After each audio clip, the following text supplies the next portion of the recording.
kasih tahu ke situ ada buaya, kasih tahu tau nggak? Kita mesti dengar kata tau nggak? Dalam video ni saya nak kongsikan kepada sahabat ada footage rakaman beberapa budak ni mandi di sungai yang ada buaya, tapi mujur tidak berlaku sebarang kejadian yang tidak diingini lah. Dan budak-budak ni mandi dekat sungai tu tanpa pengetahuan. Saya perkirakan macam tu lah. Mujurlah ada seorang brother ni datang ke situ, memberi amaran kepada budak-budak ni untuk naik kan. Yang ada dengan saya ni sahabat adalah serangan buaya tahun 2025 lah. Mungkin ada beberapa kes yang tidak diwar-warkan, mungkin ada serangan yang tidak diceritakan lah. Dan ini yang telah dilaporkan lah daripada 10 Mac 2025 sampailah 24 April 2025 serangan buaya ni. Mungkin ada beberapa kes yang tidak dilaporkan lah. Maknanya kes terpencil yang berlaku di Serikai ni, kejadian berlaku pada 8 Mac. Dan macam mana boleh terjadinya serangan ni? Ini bukan yang masuk dalam air sebenarnya. So ada beberapa buaya di sungai di negeri Sarawak ni. Ada buayanya agresif lah. Nama mangsa ni adalah Harkelo. Dia sedang memukat ikan ketika perahunya tiba-tiba diserang reptilia berkenaan. Dalam perahu diserang oleh buaya, apatah lagi bila kita berada di dalam air, buaya muncul dan menerkam saya. Nasib baik saya sempat mengelak sebelum sambaran kedua. Saya cepat-cepat beredar dari sungai Serikai berdekatan Guanyin Temple. Dekat Temple Guanyin. Beberapa netizen turut menasihatkan agar kawasan kejadian dielakkan kerana ia terkenal sebagai lubuk buaya. Maksudnya kita berada di teritori dia lah. Dekat sana bukan seekor tapi banyak, kata dia. Kalau air pasang besar memang boleh nampak mereka berkumpul dekat tebing, kata seorang pengguna, Chio Chen. Mungkin dia ni sering datang beribadah di temple tersebut lah. Jadi sebahagian netizen juga menyarankan agar Harkelo melaporkan kejadian tersebut kepada pihak berwajib bagi tindakan lanjut. Kita kalau dekat sini dia kata banyak buaya, sering ternampak banyak buaya. Kalau kita buat laporan pun tak guna juga.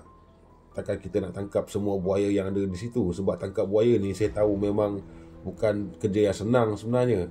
Dan ketika umpan dipasang pun belum tentu lagi umpan tu akan dimakan oleh buaya lah. Lebih-lebih lagi yang paling bahaya adalah buaya yang besar sekitar dalam 3 meter ke 4 meter macam tu. Dan buaya ni bijak sebenarnya. Belum tentu dia akan makan umpan yang kita pasang tu. Kebanyakan kebiasaan buaya dalam 3 meter, 2 meter setengah macam tu yang akan makan umpan. Kalau buaya yang besar-besar ni tak lah. Dan kalau boleh cuba elakkan berada di lubuk buaya. Ini yang saya nak kongsikan kepada sahabat nantilah. Video daripada sahabat kita ni yang merakam ketika dia cuba menasihati budak ni supaya naik ke darat agar tidak mandi di kawasan tersebut. Sebenarnya video tu budak-budak tu dah masuk dalam air dah kan? Termasuk yang seorang lagi tu tak pandai berenang kan? Tak pandai berenang tapi dia nak mandi juga kawasan tersebut. Memang menjadi sasaran yang mudah lah. Kemudian di artikel yang kedua, laporan ni 24 April 2025, di Miri, berpantang maut sebelum ajal apabila seorang lelaki yang sedang memasang pukat telah diserang seekor buaya namun berjaya menyelamatkan diri dengan memukul dan mencocok kepala reptilia ganas itu dengan menggunakan sebilah parang. Kejadian berlaku sekitar jam 4 petang Selasa lalu di Sungai Kelabit Bakong. Menurut beliau, sebelum kejadian mangsa sedang memasang pukat di muara anak sungai dalam kawasan kebunnya di Rumah Adin Sungai Kelabit Bakong apabila tiba-tiba diserang seekor buaya. Buaya itu telah menggigit peha kanan mangsa dan mengheretnya beberapa kali menyebabkan mangsa mengalami kecederaan dan dia sempat diseret oleh buaya di dalam air lah. Buaya itu telah menggigit paha kanan mangsa. Akibat kejadian itu, kata Aizan, mangsa mengalami luka pada bahagian tangan kiri, peha dan lutut kanan serta bahagian perut sebelah kanan. Kawasan kejadian merupakan muara anak sungai yang bersambung dengan Sungai Kelabit Bakong dan terletak pada jarak 50 meter dari kawasan Rumah Adin. Maknanya berlaku di kebun dia lah. Ini orang yang boleh berfikirlah ketika diserang oleh buaya. Dan kebiasaannya mangsa yang diserang oleh buaya ni, dia tak boleh berfikir dan dia pasrah dengan apa yang berlaku sebenarnya. Dan ini bukan perkara yang lawak lah sebenarnya. kebanyakan mangsa yang diserang ni untuk menyelamatkan diri daripada serangan buaya ni, titik lemah buaya ni adalah di bahagian kepala dia, macam yang dia lakukan tadi. Kemudian titik lemah dia yang kedua adalah di bahagian mata. Kalau yang bahagian lain tu memang kita pukul lah macam mana pun memang tak ada function apa pun sebenarnya. Dia kebanyakannya titik lemah dia semua di bahagian kepala, di atas kepala dia ataupun gegendang telinga dia dan juga mata dia. Tapi kebiasaannya mangsa-mangsa yang terkorban ni dia tak boleh berfikir dah.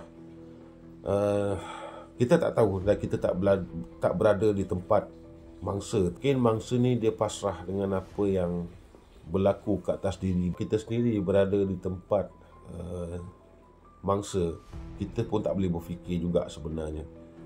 Biasanya dia akan pasrah lah. Tu sebab saya cakap, dan kita bukan berada di tempat mangsa. Setakat ni yang saya tahu, yang kes tadi tu Aizan, kemudian ada lagi satu kampung di dekat area saya ni, beliau mencocok mata buaya ketika diserang pada tahun 2023 ataupun 2024, saya lupa dah. Dia diserang buaya ketika dia menjala, dan dia selamatkan diri itu dengan mencocok mata buaya. Jadi buaya ni membunuh mangsanya adalah dengan melemaskan mangsa dia. Dan kadang-kadang bila buaya tu timbul, bila mangsa tu dah mati, dia timbul, dan bila kita berada di kawasan kejadian tu, kita melihat seolah-olah buaya tu bangga tunjuk mangsa dia.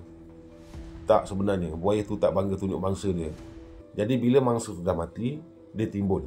Buaya ni dia takkan boleh makan mangsa dia di dalam air. Dia akan bawa mangsa tu pergi ke sarang dia, yang kita pun tak tahu itu adalah sarang dia. Kebanyakan operasi SAR dilakukan ketika mencari mangsa ni, kita biasa masuk di kawasan muara lah, yang besar-besar. Tapi buaya ni sebenarnya dia ada sarang dia, yang kita tak sangka-sangka itu adalah tempat dia. Laluan yang sangat sempit sebenarnya yang kita tak tahu. Kalau macam mana pun kita kena hati-hatilah. Dan kita sebagai ibu bapa ni sering-seringlah pantau anak kita, tanya dia pergi mana. Dan kadang-kadang budak ni degil. Kita cakap jangan mandi pun, dekat sungai yang ada buaya, kita cakap jangan mandi pun tetap dia mandi juga kan. Jadi kena sering dipantau lah budak-budak ni. Lebih-lebih lagi yang tak tahu berenang. Kalau sungai tu tak ada buaya pun, dia tak tahu berenang pun masalah juga kan. Jadi kita risau benda-benda yang tak patut berlaku tu kepada diorang lah. Susah budak ni sebenarnya. Kita cakap jangan, dia buat juga. Tiba kepada kita lah, macam Sarawak ni, mana-mana sungai pun. Dulu sungai air tawar ni, macam di kampung-kampung saya contoh, dulu tak ada buaya. Naik jambatan mandi, terjun je. Seronok sebenarnya kalau kita ada di atas jambatan, kita terjun. Buat macam-macam skill backflip lah. Sekarang ni dah tak boleh dah. Saya balik kampung, dah tak ada dah budak-budak ataupun generasi baru ni yang mandi ataupun berani mandi di sungai tersebut disebabkan buaya. Ada buaya dah sekarang ni. Sebab faktor dia apa bila sungai tu ada buaya? Sebab dulu pengangkutan menggunakan perahu kan. Dulu nak pergi kebun ke pergi sawah kan, untuk masyarakat Iban, kebanyakannya mereka menggunakan perahu. Ada jalan darat kan? Tapi kalau air tu dia dalam paras yang tak sesuai untuk naik perahu, maka akan jalan kaki. Tapi paling seronok bila air pasang kan, air turun daripada sebelah hulu tu, pergi ke hilir, maka pasanglah air. Time tu lah paling seronok. Dalam seronok tu pula, dalam otak pun tengiang-ngiang juga buaya ni kan. Sebab masa tu top, memang top. Killer Croc lah. Adalah beberapa filem buaya menyerang bot lah apa. Jadi kita terngiang-ngiang benda tu kan. Buaya ni adalah haiwan yang sangat epik sebenarnya bagi saya kan. Unik kan. Dia boleh berfikir. Dan ada orang kata dia tak boleh membalas dendam. Sebenarnya boleh membalas dendam kan. So dia tak ada kena-mengena dengan benda yang mistik, yang mengarut, tak ada.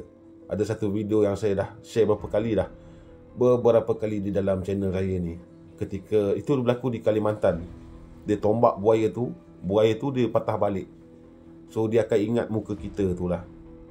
Jadi buaya membalas dendam ni dia tak ada kena-mengena dengan benda-benda yang mengarut, hantu, keturunan ke apa, tak ada. Dan makin tua buaya tu, makin pintar buaya tu. Tengok video ni, cakap banyak pun tak guna. Nilai sendirilah, okey. Dan kalau boleh komen cantik-cantik lah. Jangan kita kasar-kasar. Budak-budak dia bukan tahu apa pun, dia tahu seronok lah. Alright, sekian, terima kasih sahabat. Kau kasih tahu ke situ ada buaya? Kasih tahu tak enggak? Tuan-tuan mesti dengar kata tuan-tuan. Nak hal tontok lah, gagal orang tua lah. Pulang tuan semua. Kau situ sungai tu ada buaya kah kita orang?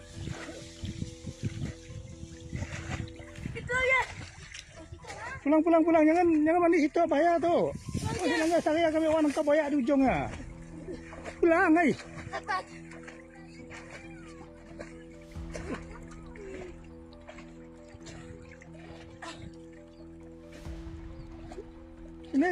Sini rumah tu orang. Rumah tu orang belatuk semua kah? Oh, pasal mau dilapor tu dengan keke tu. Pulang.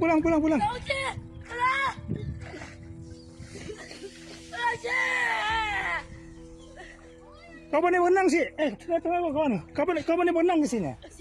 Ambilnya. Oh, tolong padamu. Kau ambilnya. Apa tu si pandai berenang mau pergi tengah juga? Ada berenang. Ambilnya nak. Bah, tolong pergi situ. Bah, tolong nak. Kau tunggu nak ambilnya. Orang mau pergi berenang, pandai sini ya. Kau pandai berenang sih? Di tepi nun. Pulang.